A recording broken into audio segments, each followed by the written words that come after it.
Show, então. Hoje o Metrópolis convida a Débora Previati, professora adjunta da UFBA, para apresentar um capítulo de sua tese de doutorado, intitulado Chefs a Brasileiro, processo de formação de um campo gastronômico entre 1961 e 2018. A professora é graduanda em Ciências Sociais aqui pela UFSC, com uma pesquisa sobre Norbert Elias, sobre Max Weber e Norbert Elias. Além disso, é mestre pelo programa de Sociologia Política aqui da universidade, estudando a implementação da atenção primária no Brasil, e doutora pelo mesmo programa, com período de sanduíche no CSPRS de Paris, onde investigou a formação no campo gastronômico brasileiro. A sua atual atuação, a professora leciona nos cursos de Nutrição e Gastronomia na Universidade Federal da Bahia, é professora permanente no programa de pós-graduação em Ciências Sociais, colaboradora do programa de pós-graduação em Alimentos, Nutrição e Saúde, na mesma instituição, além de uma das líderes do LAPOX, laboratório dedicado à pesquisa sobre poder, cultura e práticas sociais. Seus temas de pesquisa envolvem sociologia da cultura, alimentação, elites e saúde, além de categorias como campos simbólicos, gostos e estilo de vida, indústria cultural e intermediações culturais, livros de culinária e gastronomia, edição e tradução. Hoje, a professora irá abordar um capítulo de sua tese, onde analisa revistas brasileiras para compreender como a cozinha doméstica reflete transformações sociais, políticas e culturais. Então, já agradeço desde já o aceite do convite pela professora Débora Previati e passo a palavra para ela.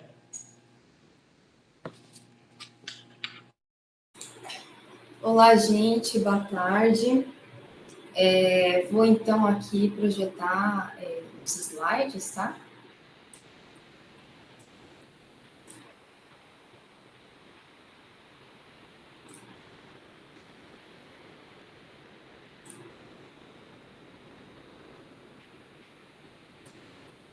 Tá dando para ver aí direitinho?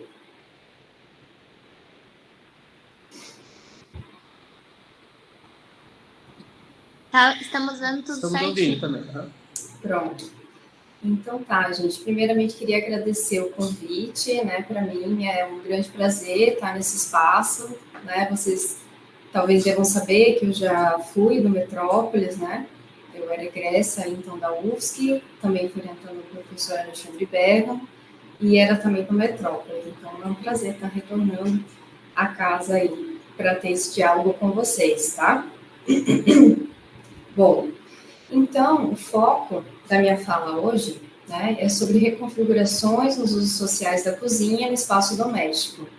Então, a partir da análise iconográfica que eu fiz na tese, a partir de revistas brasileiras, tá? As imagens, todas as imagens que aparecem na apresentação são imagens que foram extraídas, então, das revistas durante a pesquisa, tá bom?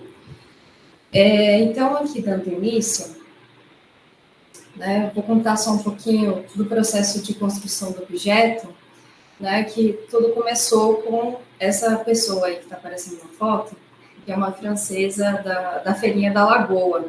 Eu não sei ainda se ela tem um stand na feirinha, enfim, mas me deparei, né? Estava ali tentando pensar o que eu faria, o que eu pesquisaria no doutorado, e me deparei com ela. Gente, só desculpa pela voz, que eu estou aqui me recuperando de uma gripe, né?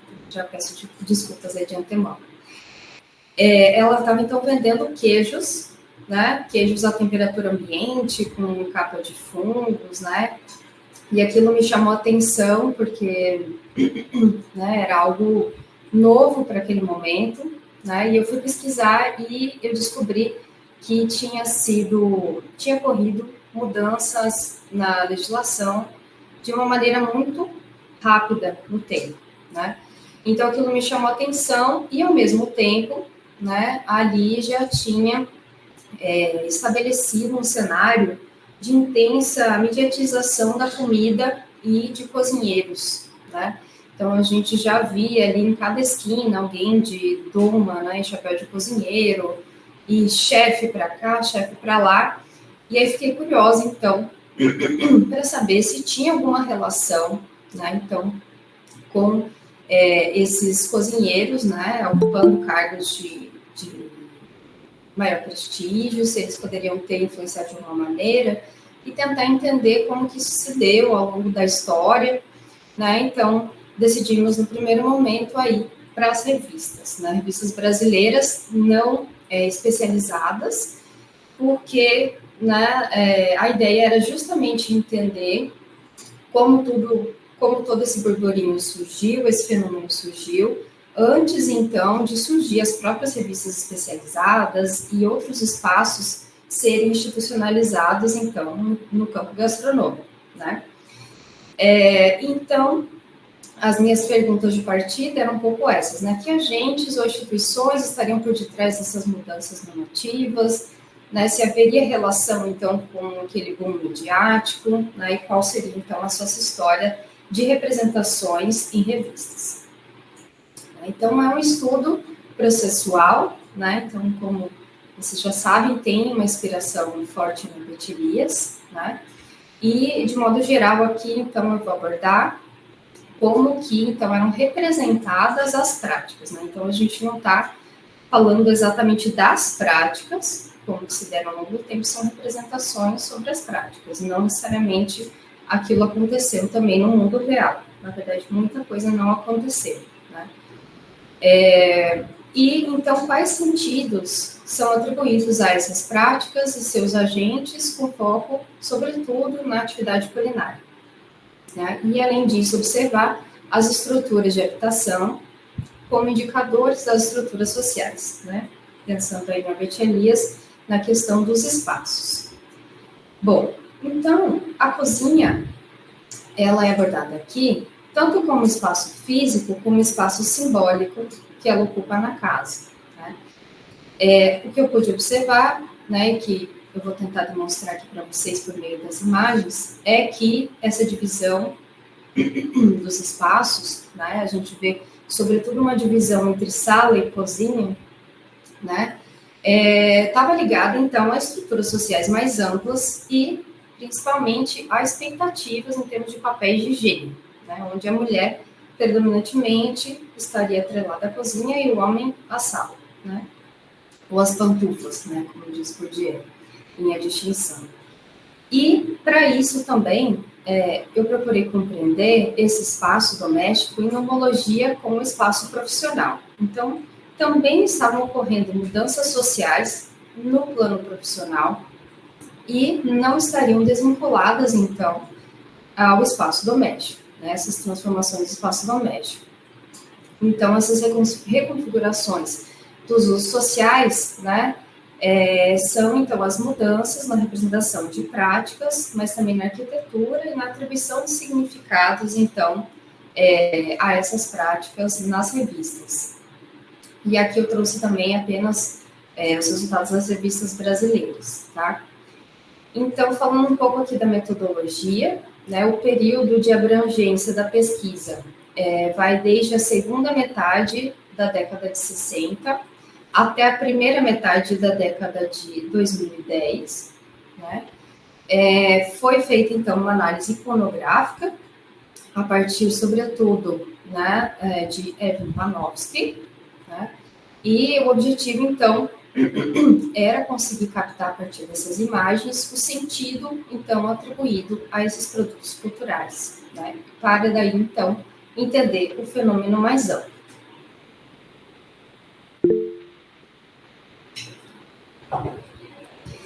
Bom, então as revistas, como eu falei, não especializadas, de circulação nacional, e as fontes de dados, né? Então, eu fui buscar na coleção especial de revistas da Biblioteca da ECA e na Biblioteca Nacional da França, né? Já vou explicar um pouco melhor isso. Então, só em linhas gerais, né, o método iconográfico, parte-se, então, de registros bem localizados e datados, né, e eu segui, então, esses 3 passos. Primeiro, o exame dos registros, né, entende-se, então, essas imagens, esses textos como registros. Depois, uma decodificação, né, que é esse reconhecimento das formas, gestos, posturas, objetos, e a interpretação, né, então, tentar extrair, então, esse significado simbólico. E, num terceiro momento, organizar tudo isso, né. Então, classificar e coordenar esses resultados no sistema coerente que faça sentido.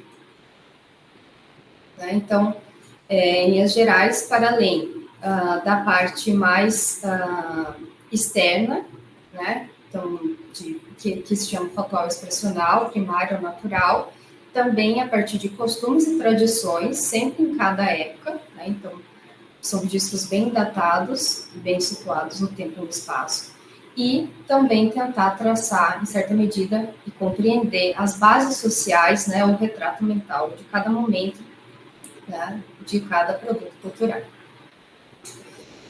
Foram analisados ao todo, então, 2.321 edições, 7 revistas brasileiras. Então, foram a Cláudia, Nova, a Veja, Isto É, Playboy, Capricho e Marie Claire Brasil. Ah, não, tá certo. Marie Claire Brasil e uma francesa, Marie Claire France, tá? Foram ao todo encontrados 889 achados, né? Então, o que eu estou chamando de achados? Imagens e textos. E esses achados foram, então, tabulados no Excel, né? Foram ali organizados, sistematizados, para que depois eu pudesse ir e voltar várias vezes para tentar, então, organizar, classificar ali, para incluir, então, na tese, né? Então, dessas 2.321 edições, 864 foram da Veja, né? Porque a Veja era, então, uma revista que eu conseguia ter acesso online, então não foi uma pesquisa pontualmente no tempo, porque eu passei durante anos, né, consultando ali o site nas brechas, né, de trabalho. Então, foi a que eu consegui consultar mais edições. E em seguida, a Cláudia, né, que é a que tem mais achados, né? Então, a Cláudia, ela tem um enfoque na cozinha, né? Então, por isso também, né, esse número de achados mais elevado que os demais. Mas também, então, aqui as outras, né? Isto É, Marie Claire, Capricho, Playboy, Nova, Marie Claire France. Então, foram 7 dias presenciais na ECA, né, na sessão de coleção especial de revistas da Biblioteca da Escola de Comunicação e Artes da Universidade de São Paulo. Então, eu ia lá e ficava, de fato, peguei desde o início, né, comecei pela Cláudia, ia folhando, folha a folha, né, e procurando, então, qualquer achado sobre cozinha, queijos, né, eu estava também com aquele foco nos queijos inicial, e registrando tudo isso por meio de um celular mesmo, né? Então, as fotos não têm, assim, uma qualidade excelente, porque eu fiz com um celular, né, que eu tinha na época ali, e eu saía registrando tudo, então, dentre esses achados, textos e imagens. E na Biblioteca Nacional da França, né, a intenção era fazer um estudo comparativo, então, eu fui lá durante o doutorado sanduíche, né? A intenção era também investigar em mais de uma revista, né, para tentar traçar, então, uma comparação. Mas eu enfrentei alguns desafios a mais que não enfrentei na ECA, né? Então, na ECA, eles estão lá, os funcionários lá estão muito prestativos, e colaboravam bastante, né, com a folhagem e tal, com o folhamento das revistas. Eles viram que eu estava acabando, já iam buscar mais, então é um trabalho assim, que fluiu muito rapidamente, né, tanto que em 7 dias só eu consegui coletar muita coisa.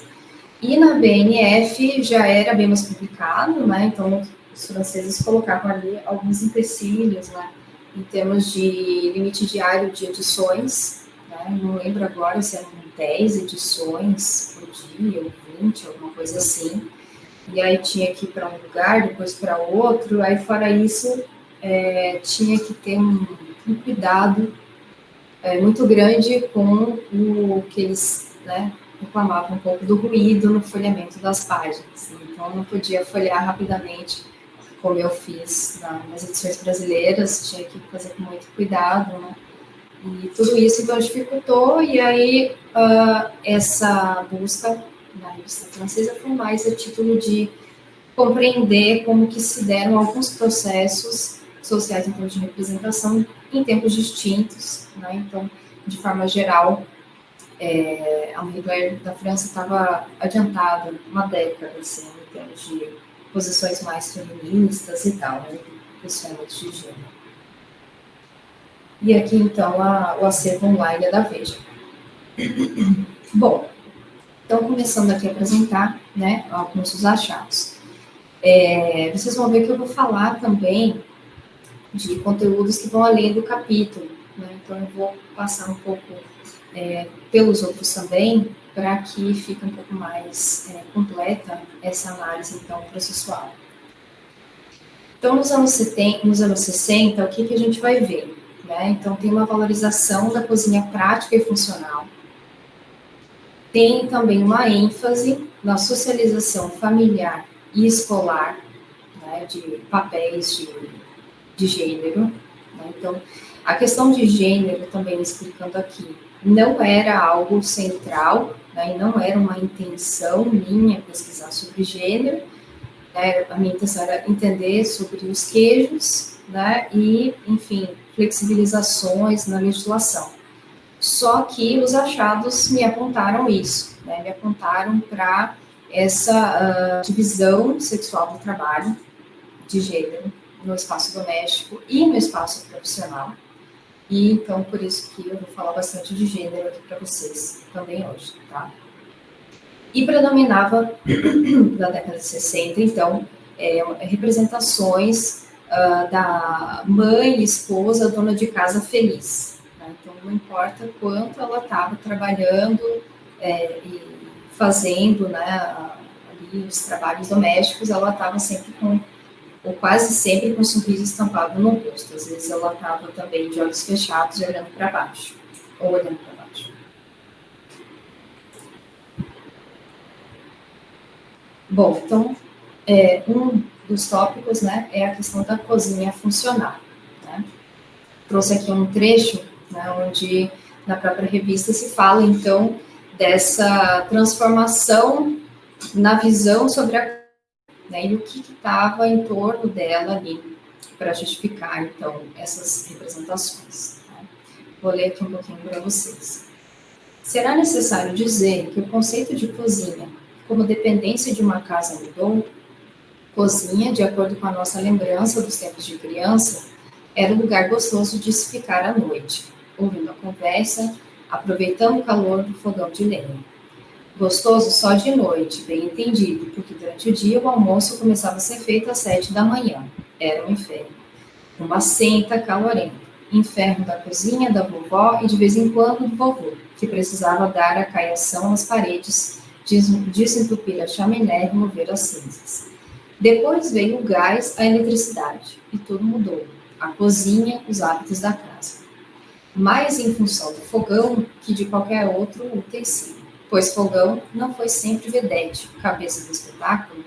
O fato é que as cozinhas de hoje, por causa do fogão, passaram a ter um valor estético e um encanto que nossos avós e mesmo nossos pais jamais imaginaram que pudessem ter. E não faz muito que tudo mudou. Um dia, nossos pais e avós desceram para tomar o café da manhã e na cozinha tiveram uma grande surpresa. A vida mudou. As cozinhas que, vez por outra, os filmes mostravam, como heroína toda bonitinha, sempre pronta para sair, cozinhas onde tudo dava certo, tudo maravilhosamente funcional, tinham deixado de ser ficção, de ser coisa do futuro. Estavam ali, made in Brasil, com um S mesmo, planejadas por nossos arquitetos e decoradores, com utensílios idealizados e produzidos pela indústria nacional. Né? Então, nos anos 60, as apresentações da cozinha iam muito nessa linha da cozinha funcional, da cozinha prática. E essas revistas eram designadas como, por vezes, né, como cozinhas cinematográficas, né? Então, porque elas vieram realmente para salvar a mulher e ajudar a mulher no trabalho doméstico, né? E saíram das telas do cinema para entrar, então, nas casas. A cozinha era fechada, representada fechada, com um espaço físico bem delimitado, né? Planejada por arquitetos, só que não se mencionava nesse momento a assinatura, né? Não se falava quem eram os arquitetos, ainda isso só vai acontecer lá nos anos 90, mas se mencionava isso, então era algo importante, né? Isso, porque dizia que ela era racionalizada, que ela, enfim, foi feita para ser mais funcional e era de responsabilidade exclusiva feminina, tá? Então, também eram comuns dicas para auxiliá-la, então, em trabalho doméstico, esse é representado como um fardo necessário. E essas tecnologias, então, transformavam, né, levavam da ficção à realidade, e essa nova cozinha era representada como a heroína. Então, aqui uma apresentação de cozinha funcional, né, na verdade, é uma cozinha francesa, só que está publicada na Cláudia de 63, né, onde ela era referida como funcional e original, né, por ter esses elementos mais rústicos, digamos assim. O enfoque também era frequentemente na economia e no tempo, na economia de tempo e dinheiro, que o importante era gastar o mínimo possível com uma cozinha mais racional e mais eficiente, né, possível.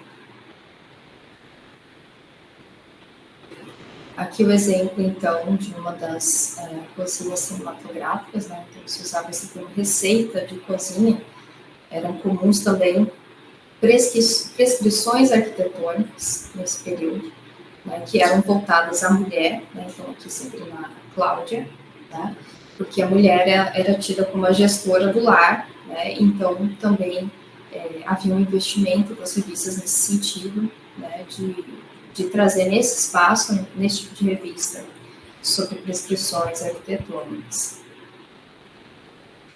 Aí, como eu falei anteriormente, na questão da socialização familiar, né, então, tinha também esse enfoque, né, de sempre estar reforçando que a criança, né, no caso, a menina, né, deveria aprender, desde os primeiros anos de idade, sobre os papéis femininos, e também certas práticas voltadas à estética. A questão da estética feminina era também transmitida como uma função feminina, opção. E naquele período, na década de 60, também se fazia propaganda de cursos voltados às donas de casa. Né? Então, nesse exemplo, se trata de um curso de culinária para donas de casa, né, que era predominantemente, né, o enfoque dos cursos para mulheres naquele período. E aqui uma representação, né, talvez um tipo ideal da mulher, dona de casa, esposa feliz. Estava sempre ali com um sorriso no rosto, e normalmente também ela estava meio perdida ali no cenário, né, cozinhas grandes, cenários grandes, e ela ali mais ou menos como um detalhe, e geralmente então com um sorriso no rosto. E a gente pode notar outros elementos também iconográficos interessantes, que é a forma como ela segura a bacia, né, então ela também fecha o ventre, né, tem a postura curvada, então além do sorriso, tem outros elementos que denotam o avental também, que denotam, então, essa postura, né, de subserviência mesmo, mas, ao mesmo tempo, é aquela que está feliz com o que faz, né, de servir, então, ao marido, aos filhos e tal. Então, essa é uma das apresentações de várias, né, da década. E esse é um outro exemplo, né, dizendo que o sonho da bonequinha de luxo era de ser dona de casa, né, então, a melhor atividade possível, né, para as mulheres no período era ser uma excelente dona de casa. Ela, infelizmente, era atriz e tal, e ela sonhava em ser dona de casa. Enquanto isso, no mesmo momento histórico, no espaço profissional, né, a gente já tinha muitos homens trabalhando, né, em posições profissionais, sem prestígio algum nesse período, né, mas eles já estavam nas cozinhas profissionais, né. No entanto, no espaço doméstico, havia uma fronteira simbólica muito forte, né, que separava, e eles não podiam pisar, ou não queriam, né, pisar, então, na cozinha doméstica. Vocês podem ver também alguns sinais claros, né, desse símbolo de desprestígio. A tela travou para mim, vocês estão me ouvindo? Estamos ouvindo. Então, tá bom. Por aqui tá certo. Então tá bom. Então, aqui a gente também vê elementos, né, de desprestígio, né, dos cozinheiros no espaço profissional. Então, também ele está ali perdido e no fundo, né, da cozinha, também com a postura curvada, sem nenhuma preocupação com a estética, também o avental meio sujo, né, que era a representação da cozinha também profissional naquele momento. Não tinha essa aura, né, que a gente vê hoje, tinha uma carreira de sucesso, né, então era representado também como um trabalho árduo e, enfim, que se remunerava pouco, e até hoje, na verdade, isso existe, né, só que isso não é muito falado na mídia. Então, enfim, vamos adiante. Aqui outra comparação, né, duas representações aí,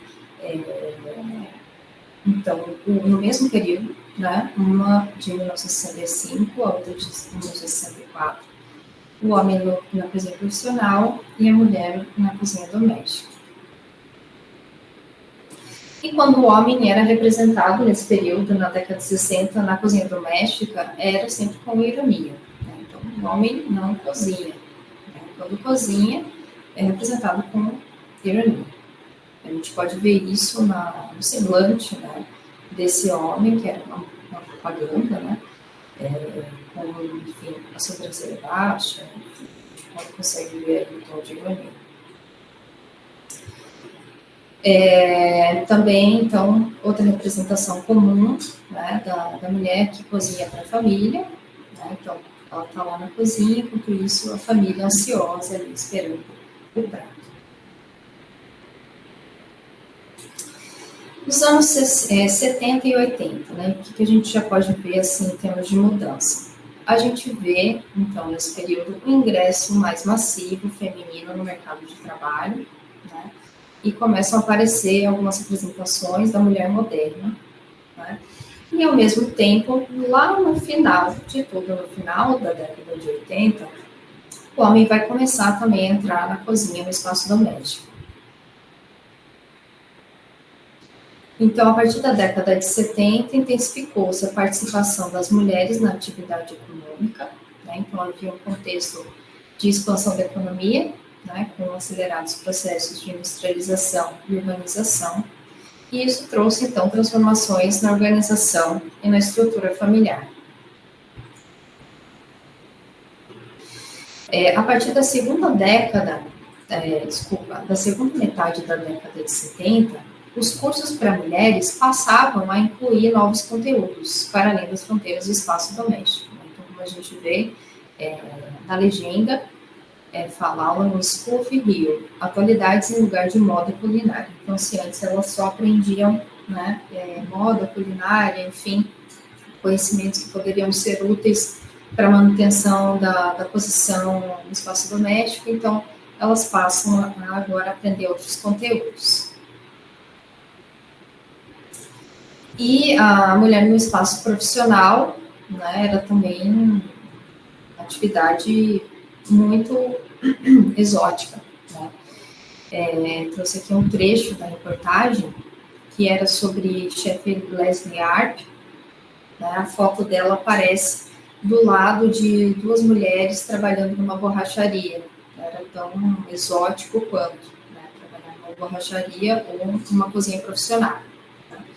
E a notícia dizia o seguinte: ex-dona de casa, que só cozinhava para o marido, o filho e as visitas, Leslie Arp, 28 anos, recém-divorciada, tornou-se a primeira cozinheira do Waldorf Astoria, desde a fundação do requintado Hotel de Nova York em 1931. E aí continua. O chefe-geral da cozinha do Waldorf, Arno Schmidt, confessa: como todo cozinheiro, eu também não acreditava que uma mulher fosse capaz de cozinhar bem, mas sou obrigada a reconhecer que Leslie faz um excelente trabalho. Então, estava ali em homologia com o espaço doméstico, né? Aqui outra comparação também, né? Então a gente pode ver por meio desses exemplos como as revistas reforçavam, né, em termos de estruturas sociais, esses papéis de gênero, né? Então a gente vê do lado esquerdo uma imagem retirada da Cláudia, né? Já um menino aí vestido de cozinheiro, com atum, chapéu de cozinheiro e tal, com um sorriso no rosto, e no mesmo período a propaganda da boneca Amelinha, né, que passa em cera de espana muito bem. Aí outro exemplo também da questão da ironia, né, dos homens na cozinha. Então, nessa propaganda do Café Cacique, a chamada era: você depende de sua mulher até para fazer um cafezinho? Enquanto isso, né, eles continuavam, então, no espaço profissional, só que ainda com um pouco de prestígio, né, então a gente já vê eles no salão do restaurante, mas ainda sempre eram fotografados na década de 70, atrás, né, ou no máximo do lado ali do dono do restaurante. Então, parecia como uma figura imponente, o dono do restaurante e o cozinheiro atrás. Mas estavam lá e ainda não entravam de jeito nenhum na cozinha doméstica. Bom, nos anos 90, 2000 e 2010. Então, a gente tem aí outros processos sociais também acontecendo que vão impactar nas apresentações. A gente vai começar a ver, né, a mediatização da comida e de cozinheiros. Nos anos 90 também é quando surge a primeira geração de chefes brasileiros posicionados no cenário mundial, né, que antes já existiam cozinheiros, logicamente, mas eles passam a ser, eles ganham prestígio, né, ganham muito prestígio, se inserem nessa rota internacional, então, de gastronomia. Aparece a mulher multitarefas, né, porque o que acontece é que ela se insere no mercado de trabalho, mas não consegue se desvincular da cozinha no espaço doméstico. Então, passa a ser veiculada essa representação da mulher multitarefas, aquela que dá conta de tudo, né? Então, dá conta do trabalho no espaço doméstico, dá conta do trabalho no espaço profissional. A gente vê também uma integração entre sala e cozinha, né? E aqui é muito interessante como essa questão do espaço, a disposição dos espaços como indicadores de estruturas sociais. Então, essa integração de sala e cozinha, né, a cozinha já não é representada mais só ela de forma fechada, no momento que há uma mistura de papéis, né, não se mistura de maneira homogênea, né, não deixa de existir a hierarquia se mantém, mas ela se transforma, né, a forma como ela se manifesta. Então, o homem passa a frequentar mais a cozinha doméstica e, ao mesmo tempo, a mulher também passa a frequentar mais a sala, né? E isso também estava ligado, então, a essa entrada mais massiva das mulheres no mercado de trabalho, né? Então, estava vinculado aí ao espaço profissional e doméstico. Mas essa cozinha masculina vai aparecer como especial, né? E muitas vezes a própria cozinha, como espaço físico, era outra cozinha. Né? Então, é outra cozinha em termos de prática culinária e outra cozinha em termos de espaço físico, né? Que é, então, a cozinha como hobby. Então, entre o final dos anos 80 e início dos 90, as mulheres ingressam no mercado de trabalho e os homens entram na cozinha doméstica.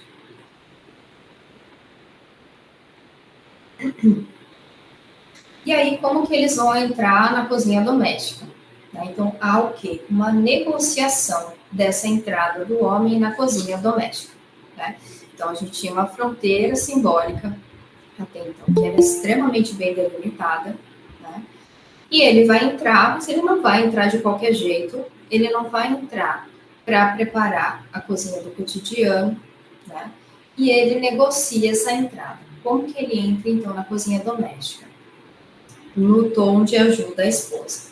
Então, a partir dos anos 90, ou até no finalzinho dos anos 80, passam, então, a ser comuns essas representações. Mas, se ele entra na cozinha para ajudá-la, é apenas para ajudá-la, né? Então, a responsabilidade continua sobre a figura da mulher. Então, aqui outro exemplo também da década de 90. E, então, como eu tinha falado antes, a gente vê também, em termos de representação de cozinhas, no sentido de espaço físico, essa integração entre sala e cozinha. Então, a cozinha está na sala, ou a sala está na cozinha. A gente vê isso tanto em termos de uma parede mesmo, que deixa de existir, né, como através de móveis, né? Então, tem, por exemplo, a cozinha balcão, né, que retorna também em termos de arquitetura. A gente tem a cozinha circular, né, tem a ilha. Então, tem uma série de elementos que vão, então, reforçar, né, essa união entre sala e cozinha, que tem a ver, então, com essas transformações mais amplas de ocupação dos espaços, no espaço doméstico, mas também no espaço profissional. Propaganda do Dom Mar. Aqui, nessa reportagem, né, que se chamava 2 em 1, né, o que acontecia? Eram trazidos, então, elementos que são normalmente encontrados na sala, né, ou até no quarto, né, como um espelho, né, que vocês podem ver nessa imagem, então, passando a fazer parte da cozinha. Então, tem uma intenção aí de misturar, então, os espaços da casa e diluir, né, então, essas divisões internas. Nos anos 90, então, tem também esse aspecto acontecendo concomitantemente, né, que é esse ganho de prestígio e também, não só ganho de prestígio, mas realmente uma celebrização de chefs, de cozinheiros, né? E esses cozinheiros passam a ser representados com a designação chefe, né, não importa qual a posição que eles ocupassem em um restaurante, né, porque nem todo cozinheiro é chefe, e muitas vezes nem trabalhavam em restaurantes, mas se tornou comum, então, essa designação chefe, e passa a ser representado como símbolo de prestígio, de carreira de sucesso, e com isso a gente tem transformação também em outros espaços, como o espaço de formação, espaço de formação universitária. Então, a gente tem um boom grande, né? Então, a partir da década de 90, em virtude disso, nos cursos de gastronomia e nas escolas de gastronomia, né? Existiam muito poucas até então. Com isso também a gente tem, né? Porque a escola líder do período ali, que era do SENAC, se vê na necessidade de produzir apostilas para esses cursos. Então, a partir dessa produção do SENAC de apostilas, a gente tem a criação da maior editora de gastronomia do país, que é a editora SENAC, que passa a produzir livros de gastronomia, né? E com isso, não só o SENAC, várias outras editoras passaram a se interessar por isso, porque era um nicho de mercado emergente, e a gente tem um boom também na produção de livros de culinária e gastronomia, não só um boom, mas a gente vê também a constituição de um subcampo de livros de culinária e gastronomia, né, com festivais próprios, com corpo de especialistas próprios, né, desde fotógrafos gastronômicos, editores, né? Os cozinheiros passaram a escrever livros, né? Por vezes eles não sabiam escrever, então haviam também ghostwriters, enfim, todo um aparato que constituiu também esse novo espaço, né? E também a gente vê, no final dos anos 90 apenas, uma feminização em termos de representação, né? Então, assim, as mulheres, sobretudo em restaurantes populares, né? A gente via mulheres como cozinheiras, mas essa questão do ganho de prestígio, né, e em termos de visibilidade midiática, a gente vai ver isso sobretudo no final dos anos 90, né? Então, uma feminização da brigada ali nessas representações em revistas. Aqui vocês veem 3 exemplos, que é a chefe Dadá, daqui de Salvador, Laura Góes, de Petrópolis, no Rio de Janeiro, e a chefe Carla Pernambuco, de Porto Alegre, posando para um retrato, né? Então, assim, a gente não vai focar isso hoje, mas também tem toda uma transformação em termos de como, então, homens e mulheres eram representados ao longo do tempo, né? Mas a gente pode pensar essa transformação também comparando com aquela mulher dos anos 60 no espaço doméstico, né? Então, aquela imagem, por exemplo, a mulher estava com a postura curvada, né? Então, elementos que denotam subserviência. E aqui a gente vê já retratos, né? Retratos de mulheres que atuam em cozinhas, só que em cozinhas no espaço agora profissional, né? E com um prestígio envolvido. Mas, ao mesmo tempo, no espaço doméstico, ainda se mantinham, então, representações generificadas.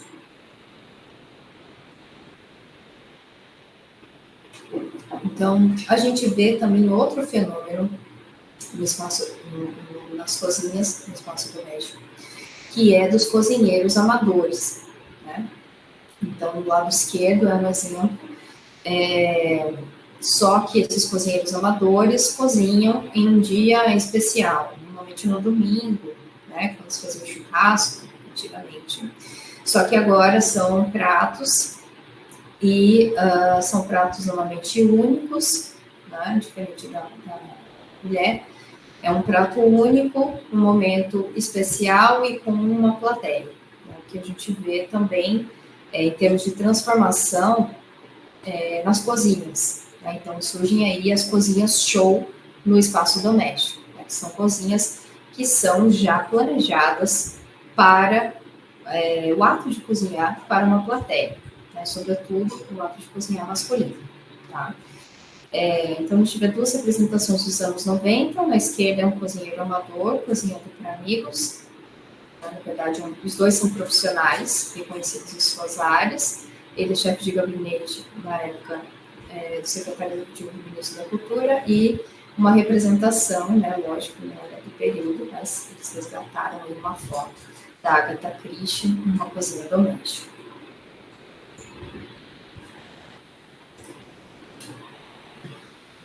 Também se reproduzir, então, a expectativa dos papéis femininos, né? Então, à esquerda, uma atriz representada ali feliz, parece aquela representação da mulher dos anos 60, né? Sorridente, com a postura curvada, servindo ali o jogador de vôlei Tandy. E na direita, a atriz Patrícia Travassos representando aí a mulher multitarefas, né? Que dá conta ali, tá? Com a tábua, né, com os alimentos ali por fazer, ao mesmo tempo está ali simbolizando que está trabalhando dentro da cozinha, atendendo o telefone e feliz, muito feliz.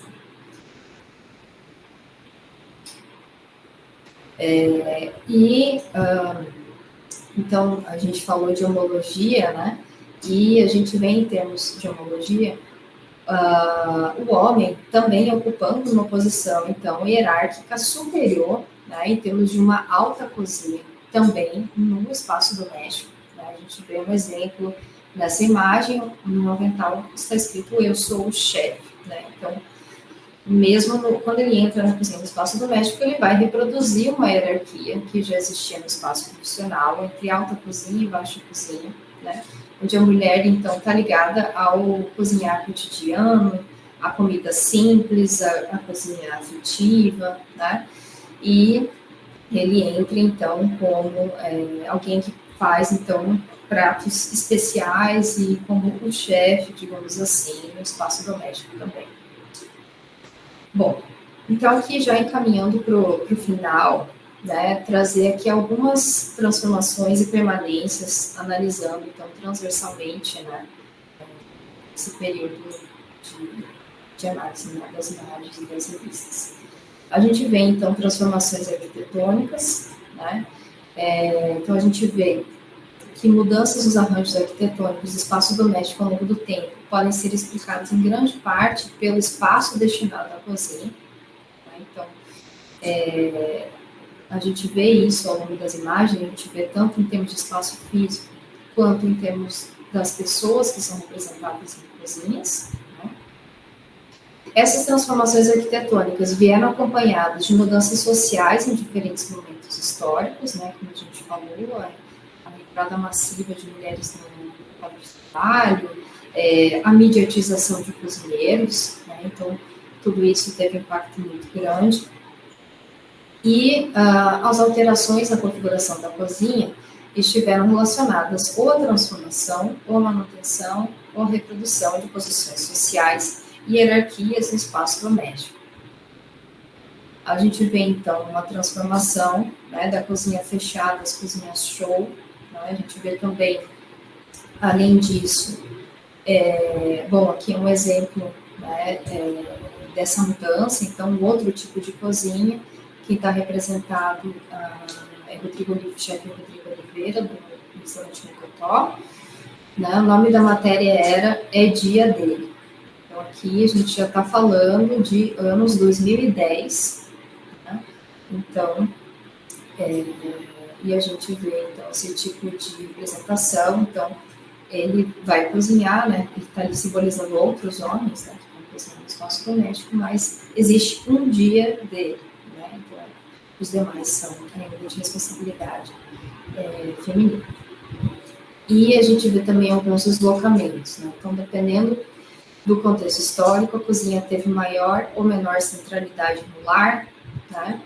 Esteve mais próxima ou mais distante de determinados cômodos, recebeu maior ou menor atenção na construção das casas e foi atribuída maior ou menor valoração simbólica.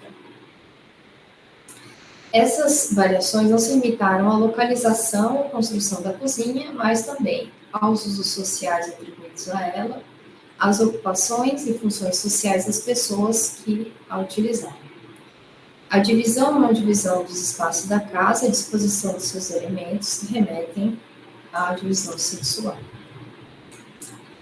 Outro ponto também que apareceu evidente, então, como o capital culinário aparece, então, nas representações. O capital culinário é um conceito criado a partir, lógico, de Pierre Bourdieu, por Baccarat e Lebesgue, né, que são sociólogos da alimentação.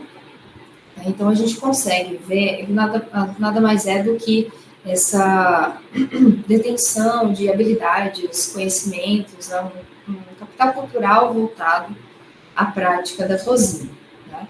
Então, a gente vê esse capital culinário representado de diferentes maneiras, em diferentes contextos históricos, né? Quando a gente vai passando as décadas, a gente vê também em termos de gênero, né?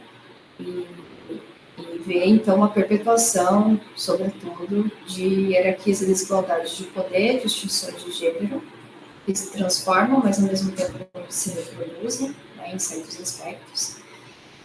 Representações generificadas de práticas e praticantes da culinária, e a gente vê essa também representação do capital culinário nas diferenças em termos de como são passadas receitas. Né? Então, assim, em caso de revistas femininas, né, para mulheres, então, público feminino, era comum o formato passo a passo. Né? Então, assim, depois dos ovos, você vai acrescentar a farinha. depois dilua com tantos ml de água. Né? Então, assim, uma descrição extremamente detalhada de como ela deve seguir uma receita. Né? E o homem, né, já aparecia atrelado à figura de criador. Né? Então, como se mesmo os homens no espaço doméstico fossem cozinheiros profissionais desde sempre. Né? Então, aí aqui a gente vê exemplos, sobretudo, da revista masculina Playboy, que tinha, né, desde os anos 90, uma seção chamada Insiders, né, que era sobre gastronomia, e a abordagem sobre comida e as dicas e tal, culinárias, não traziam passo a passo, porque o homem já sabe cozinhar, né? Então, tem esse pressuposto. Então, o que aparecia ali eram dicas de criatividade, de estética, né? E o homem sempre representado, então, com essas características do aventureiro, né? Criador e tudo mais. Então, dava dicas de como, né, melhorar a estética do prato, e também atrelada à questão da sexualidade, né? Então, a prática culinária também aparece como uma prática de sedução. Aqui, então, vocês veem um pouco da evolução da representação de mulheres em cozinhas no espaço doméstico. Não tem dos homens, porque não há essa evolução, porque eles não estavam presentes mesmo. Então, das mulheres a gente consegue ver um pouco, né? E é interessante notar, então, essas variações em termos de cenário, em termos de vestimenta, em termos do olhar, da postura, né? E que tinha a ver com como a própria cozinha era representada também em cada momento histórico. Então, ali na década de 60, né, como a gente já falou, aquela mulher ali, a mãe, a esposa, a dona de casa feliz, né, privada, pronta para servir, ao mesmo tempo recatada, né, fechando ali o ventre de avental, né, pronta para servir. Já depois a gente vê na década de 70, simbolizando a mulher moderna, aí aparecia mais fortemente o valor da natureza, né, como valor mesmo a ser perseguido pelas mulheres. A gente vê também uma mudança em termos de vestimenta significativa, vê uma mudança no olhar, na postura, né, ela já está direta ali. Nos anos 2000, a mulher já aparece ali também, continua na cozinha, então sempre continuando na cozinha, mas ela vai ali resignificando, né? Você vê ali um tecido mais leve, que mostra, né, a curvatura ali do corpo, aí o olhar dela também é diferente, e a cozinha parece esfumaçada, borrada. Né? Como quem diz, a cozinha está perdendo essa força, né? Estou começando aqui a ganhar liberdade. E nos anos 2010, a gente tem duas representações que estavam atreladas a uma narrativa específica que trazia a casa como uma escolha, a cozinha como uma escolha. Então, dizia assim, meu lugar favorito da casa. Então, ela já está ali agora porque ela quer. Eu estou aqui na cozinha, mas não estou presa. Estou aqui porque eu quero. E aí volta também alguns elementos, como a ideia do aconchego, a ideia do conforto, né, que era aquela narrativa lá do início trazia, do fogão a lenha, onde as pessoas tinham a cozinha como espaço de convivência, né, então você vê isso também pelas roupas que são bem confortáveis, né, e também em termos de narrativa, então reforçando essa questão da escolha, né, então com isso a gente tem aí uma ideia do que foi, então, essa evolução, uma representação nas cozinhas do espaço doméstico, de mulheres nas cozinhas do espaço doméstico. Então, a gente tem também uma transformação do lugar do aconchego ao da funcionalidade, para depois da exibição, né? E a exibição, sobretudo para amigos, familiares, né? Então, essa segunda imagem, na verdade, ela é da Marie-Claire France, mas eu gosto muito dessa imagem, então, vamos aí. Você tem ali né? Então, um homem cozinhando feliz para os amigos, né, que estão ali assistindo uma partida de futebol. Então, tem essa transformação clara também, relação ao lugar simbólico, né, da cozinha. A mulher também, a gente vê essa permanência, então, como a gente viu também na evolução nas imagens anteriores, a permanência da mulher na cozinha doméstica, nas representações, e aí um símbolo disso é a representação de mulheres bem-sucedidas em suas áreas de atuação, cozinhando na cozinha doméstica, né, que normalmente o homem aparece com outro símbolo. Por prazer, como hobby, cozinhando com os amigos, né?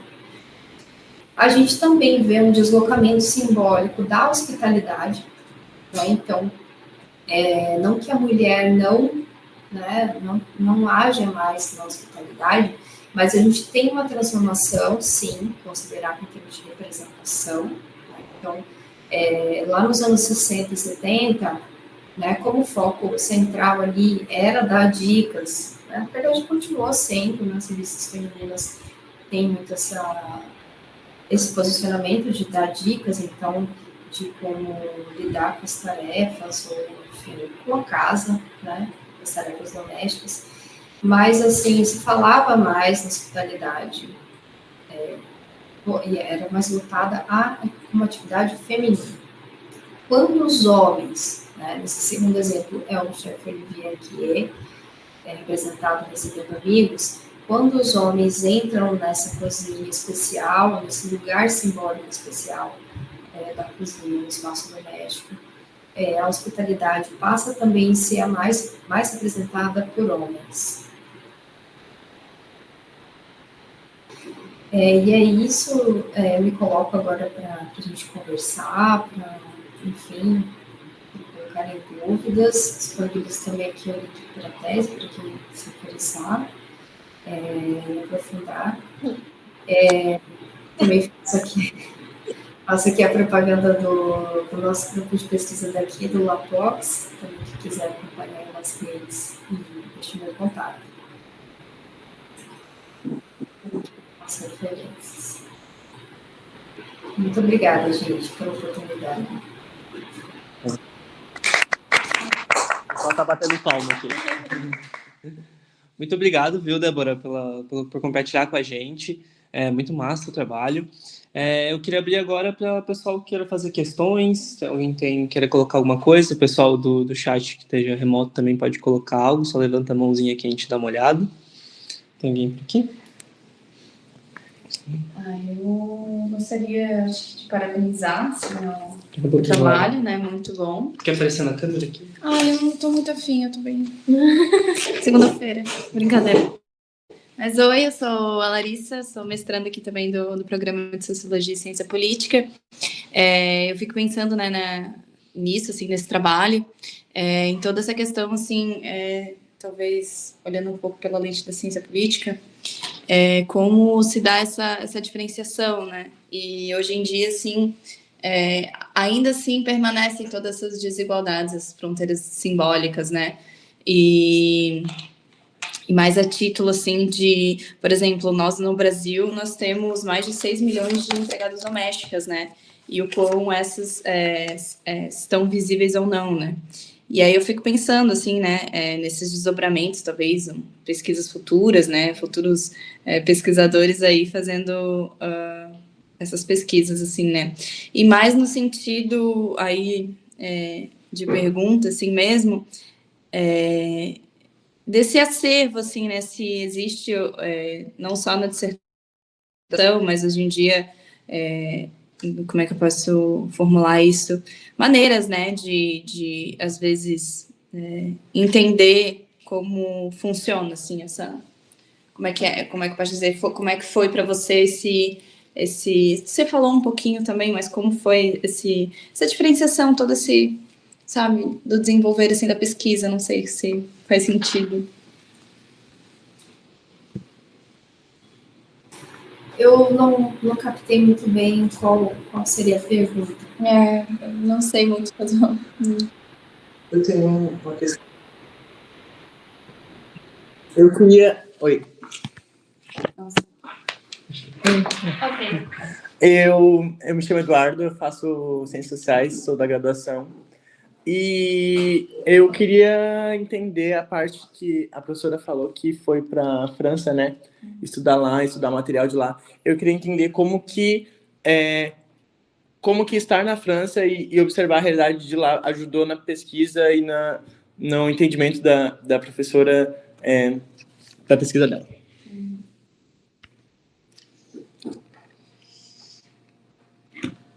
Respondo tudo junto ou vou respondendo um a um? O que vocês acham? O que você preferir? Eu tenho uma questão também, mas eu posso fazer depois. Se quiser já... Como vocês quiserem. Tá bom, então. Eu acho que eu vou colocar, então. Tá, vamos registrar. Eu queria aproveitar, eu sou mestrando também aqui do programa, né? E eu tenho trabalhado com revistas de história, publicações de revistas de histórias em quadrinho a partir da década de 60 até a década de 80. E eu estou num período agora que eu vou também ter que fazer fazer uma visitação para conseguir ter em contato com alguns quadrinhos físicos.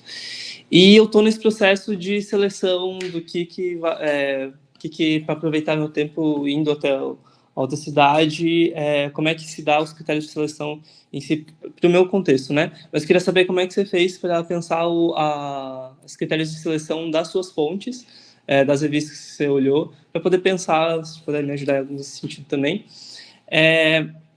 E outra questão dentro das pesquisas que eu tenho feito, especificamente com revista em quadrinho, a partir da década de 60 começa a se colocar o erótico ou a questão o erótico e a revolução sexual como relações a se combater dentro de uma esfera política, especificamente usando a censura dos quadrinhos, né, a partir da década de 60. E eu achei curioso de aparecer, a professora coloca em determinado momento, a professora também achou curioso quando foi olhar Playboy e viu que tinha coisas lá também sobre cozinha e como isso acabava sendo diferente. E eu fico pensando se nesse contexto se no contexto eu consigo, deixa eu pensar, só formular melhor, porque a professora tratando sobre uma espécie de etiqueta dentro dessa revista a partir da década de 60, de como a mulher deve se formular, dá para ver que dá uma grande diferença dentro da revista Playboy quando ela é destinada a homens, né? Essa nova forma de etiqueta aos homens.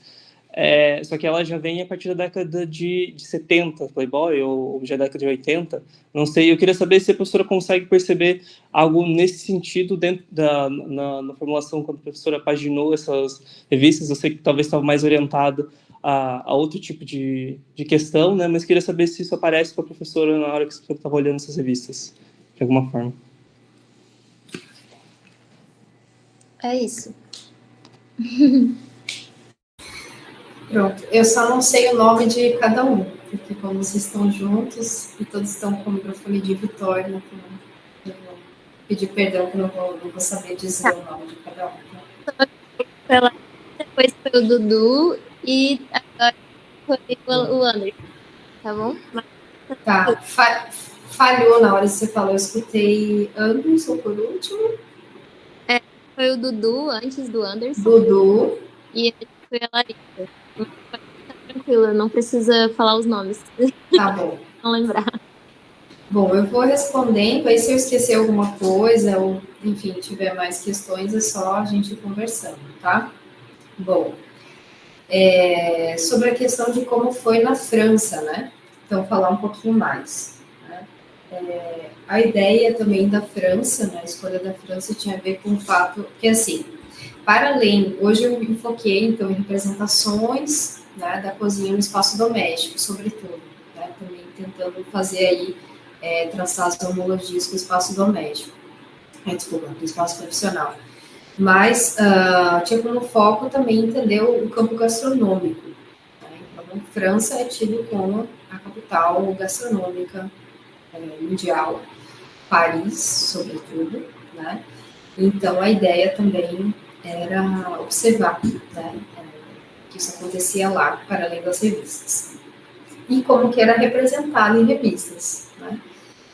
Só que essa comparação, como eu falei, não se tornou muito viável, né? Porque era só uma revista, e aí, enfim, eu achei que ia ficar tão legal essa comparação. E acabou não ficando, né, assim, estava desigual, vamos dizer assim, fazer essa comparação. Eu consegui participar lá de um grupo, né, que era sobre mídias e mediações da gastronomia, que era muito bacana. Então, eu aprendi muita coisa sobre a gastronomia na França, mas também em outros países, né, que circulavam pesquisadores de vários países e tal. E nas revistas, né, o que acontece? Eles, lógico, nas revistas, aliás, como qualquer outro espaço, né, eles perpetuavam, então, a ideia de que, essa ideia, né, de que a França é a capital mundial da gastronomia, o tempo todo, né. Tinha também essas hierarquias de gênero, também havia no espaço doméstico, mas a Marie Claire, né, sobretudo a Marie Claire da França, ela é mais... ela estava sempre um passo à frente, uma década à frente, mais ou menos. Então, o que eu via aqui no Brasil, geralmente estava 10 anos mais ou menos atrás, em termos de representação, do que lá, mas muita coisa parecida, E eu consegui ir traçando, então, fazendo essa coleta, lá e cá, consegui entender que a vinda de chefes franceses para o Brasil, né, que saiu do tema de hoje, um pouco, né, a vinda desses chefes franceses no Brasil na década de 70, depois eu consegui endossar isso por meio de entrevistas com editores e outros, e agora também estou entrevistando os próprios chefes brasileiros, estou seguindo a trajetória de chefes brasileiros, e acabam que eles estão endossando esses achados da tese. Né? Teve uma imagem, uma reportagem, na verdade, que foi interessante. Né? E aí o professor Alexandre, na época, apontou, olha, isso aqui parece uma missão francesa. Né? E aí eu comecei a dar atenção a isso, comecei a investigar, e, de fato, isso veio a se confirmar, né? E não só se confirmar, como aquela vinda do Papa da Gastronomia, entre aspas, né, eles chamam o Paul Bocuse, que já faleceu de Papa da Gastronomia, acabou estruturando todo o campo gastronômico. Né? Os primeiros, quem começou tudo aqui em termos de institucionais, né? Então, a Associação Brasileira da Alta Gastronomia, as principais escolas foram enviados por ele, né, que é o Laurent Swandot, sobretudo, e a gente tem também Claude Travaux, que também foi muito importante, que é também membro de uma das famílias de elite gastronômicas francesas, né.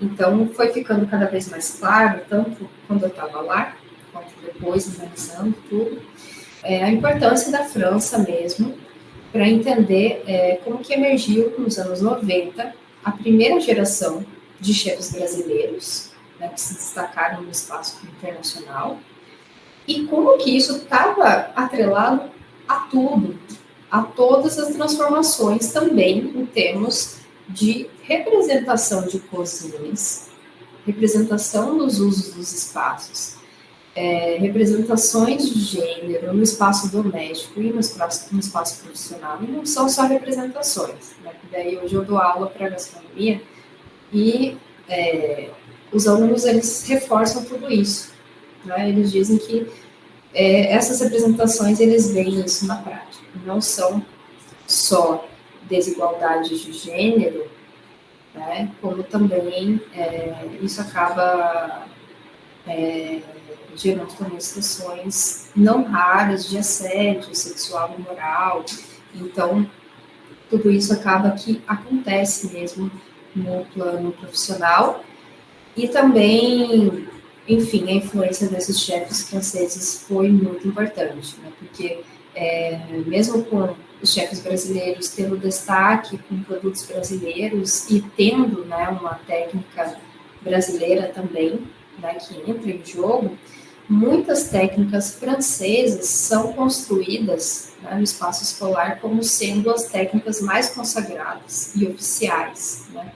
Então, enfim, eu acho que eu prolonguei a questão da França. Não sei se eu respondi bem. Sobre a pesquisa com quadrinhos, né, sobre os critérios de seleção. Então, né, a ideia era, primeiro, não pegar já as revistas especializadas, né, que vem ali já tudo pronto, né, e o enfoque é voltado a profissionais. Então, a ideia era entender como se davam essas representações de revistas de circulação nacional não especializadas, só que aí precisava ter, né, uma comparação. Então, assim, por exemplo, eu poderia pegar só a Cláudia, só que aí eu só teria a visão, né, de uma revista que é produzida para um público muito específico, né, um público feminino muito específico. Né? Então, a Cláudia, ela tem, por exemplo, um viés mais conservador, né, e mais reforçador dos papéis femininos no espaço doméstico do que a Marie Claire, por exemplo. Né? Então, a Marie Claire, em termos de representação, ela também sempre estava à frente da Cláudia. Né? Tem uma questão de classe social também. Né? Então, a Marie Claire é uma classe, as mulheres, né, têm uma classe um pouquinho mais elevada, o leitor. Ao mesmo tempo, queria saber como que isso era representado para os homens. Né? E também nas revistas de informações gerais. Né? Na verdade, Veja, Isto É, nas décadas mais iniciais, eram tidas como revistas masculinas. Então, você via claramente, né, porque tinha Isto É, Senhor, né? E na Veja, claramente, também estava se direcionando ali, você via pela narrativa, pela ironia do homem na cozinha, tudo aquilo, que estava sendo direcionada para um público leitor masculino também, né? Então, o critério de seleção foi buscar uma variabilidade em termos de produção. Né? Então, assim, no sentido de que a gente entende a indústria cultural como, não como uma coisa só, um bloco só, mas que tem essa variabilidade em termos de produção. Então, mesmo dentro das revistas, a gente vê essa variedade. Então, e, de fato, as representações são muito diferentes. Né? Isso tem a ver com gênero, tem a ver com classe, né? Então, a ideia era ter essa variabilidade. Aí eu ia pegar só umas de informações gerais, mas vi que, exploratoriamente mesmo, eu fui dar uma olhada no Isto É e vi alguns achados que eu não estava encontrando na Veja, então eu incluí a Isto É depois. E aí algumas revistas eu analisei só a partir dos anos 90, porque eu analisei a Veja desde os anos 60 e a Cláudia, só que aí muitos achados assim, e aí falando do espaço profissional, que passou a ser um foco, né, apareciam nos anos 90. Então, algumas foram incluídas depois. Né? Mas, enfim, o critério de seleção era esse: revistas de circulação nacional, não especializadas, com uma variedade de produção cultural, né? De público leitor. Sobre a questão da revolução sexual, da questão do erótico, não sei o quê, então, assim, eu não posso falar muito sobre a variação da Playboy, porque eu já comecei, ela foi uma das revistas que eu comecei na década de 90. Né? Eu tinha 7 dias só na ECA, então eu comecei pela Cláudia, que era a principal, assim, pensando que a cozinha, né, eu já sabia de antemão que era central para a revista, né? Então eu já fui com muita expectativa em relação à Cláudia, então dediquei muito tempo à Cláudia, né? Foi as que mais, né, analisei editoras. E aí, mais pro final ali, que eu vi Playboy, foi a Capricho e a Nova. Aí, o que acontece é que eu fui, né, folheando e eu não encontrava muita coisa em algumas delas e abandonei. Né? Então, por exemplo, qual que eu não achei? Foi a Capricho. Capricho das edições todas, eu não achei quase nada, e não entrou praticamente nada na tese, né? E a Playboy surpreendeu. Também eu fui assim, para dar uma olhada aqui, não vai ter nada de gastronomia, uma revista masculina, né?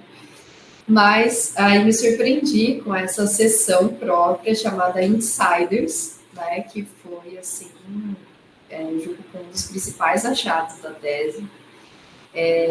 Então, assim, como que a mulher, né, no espaço doméstico, a cozinha doméstica é ali o lugar dela e tal, e como é que você acha numa revista masculina uma seção chamada Insiders, né, e que trata de gastronomia, só gastronomia, são insiders da gastronomia, e tratava a abordagem, né, da narrativa muito parecida com a abordagem das revistas especializadas, como se eles estivessem se comunicando com um público leitor profissional da área, né?